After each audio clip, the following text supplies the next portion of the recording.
Lily का phone दोबारा बजा। यह उसके घर से इस हफ्ते 8वां कॉल था, लेकिन उसे अपने अपराध बोध का भान और परेशान करने वाले विचारों ने उसे कॉल रिसीव कर जवाब नहीं देने दिया। उसकी आंखों में आंसू थे। वह मन ही मन सोच रही थी कि इतने महीनों के बाद मैं क्या कहूँ। लिली को अपना करियर बनाना था। इसके लिए उसने अपना घर 5 महीने पहले ही छोड़ दिया था।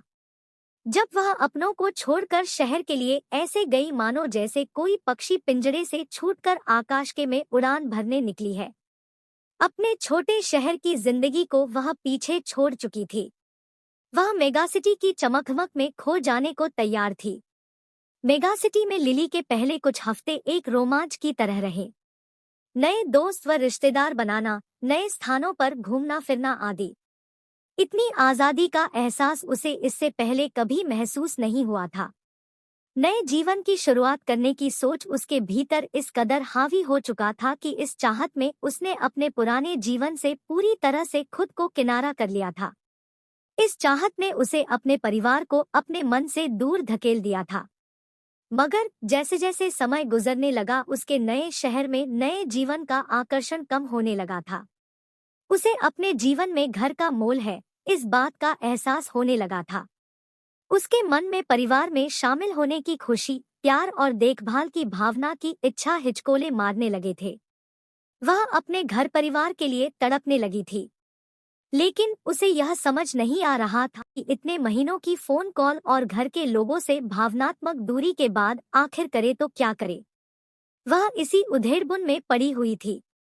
तभी दोबारा फोन की घंटी बजी, मगर लिली काफी संकोचित मन से जवाब दे पाई। कॉल रिसीव करते ही उधर से आवाज लिली के कानों में सुनाई पड़ी, लिली मेरी बच्ची, सब खैरियत तो है ना?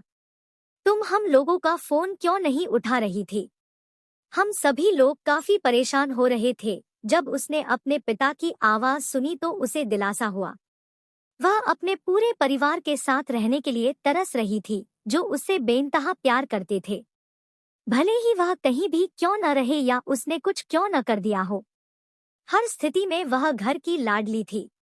लिली ने फोन पर झिझकते हुए कहा, पापा, मुझे आप सभी की बहुत याद आती है।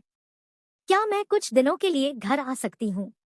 बिल्कुल, ये तुम्हारा ही तो घर है। मैं इस हफ्ते के अंत में तुम्हें लेने आ जाऊंगा। यह सुनकर तुम्हारी माँ भी खुशी से झूम उठेगी, लिली के पिता ने जवाब दिया। क्या आप मुझसे मिलने के लिए पागल नहीं हो? मैंने शायद ही कभी आपको कॉल किया हो या फिर आपके फोन कॉल का जवाब दिया हो।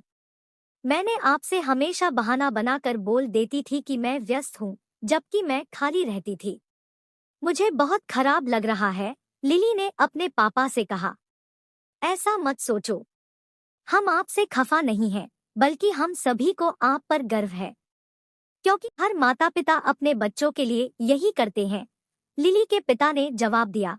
अपने पिता के मुंह से यह बात सुनकर लिली को एहसास हुआ कि नए शहर में अपनी मनमर्जी से जीवन जीना और रोमांचक स्थानों का भ्रमण करना थोड़े दिनों के लिए एक सुखद अनुभव करा सकता है, लेकिन यह उसके परिवार का प्यार ही था जो उसे घर वापस ले जाने को आतुर है।